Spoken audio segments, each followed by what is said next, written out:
Hello friends. నేను మీ శ్రావణ్‌ని. జపాన్‌లో churches ఉంటాయని చాలామంది అయితే మెసేజ్ చేస్తున్నారు. జపాన్‌లో అయితే చర్చెస్ ఉంటాయండి. నాకైతే వెతక్క ఒక చర్చ్ అయితే కనిపించింది. ఆ చర్చ్ సెవెంత్ డే అడ్వెస్ట్ చర్చ్. ఈ చర్చ్ పేరు వినగానే మీరు కూడా చాలా గుర్తొచ్చే ఉంటది. ఎందుకంటే మన తెలంగాణ, ఆంధ్రప్రదేశ్‌లో అయితే ఇలాంటి చర్చెస్ ప్రతి విలేజ్‌లో ఒకటైతే ఉంటుంది ఇదే నేమ్‌తో. కానీ ఇక్కడైతే చర్చ్ చాలా పెద్దగా ఉందండి. చాలా అంటే చాలా బావుంది. ఇక్కడ జపాన్‌లో అయితే క్రిస్మస్ సంబరాలు అయితే స్టార్ట్ అయ్యాయండి. ఇక్కడ సెమీ క్రిస్మస్ కోసం వాళ్ళైతే సాంగ్స్ చాలా మంది ప్రాక్టీస్ చేస్తున్నారు. ఒకసారి చూడండి.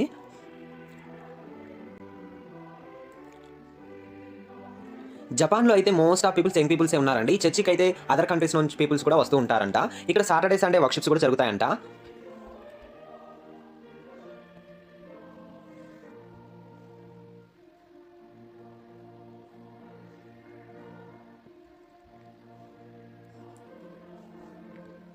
ఇక మనకైతే ఫైనల్లీ క్రిస్మస్‌కైతే ఇన్విటేషన్ అయితే ఇచ్చారండి. నాకైతే చాలా అంటే చాలా హ్యాపీగా అనిపించింది.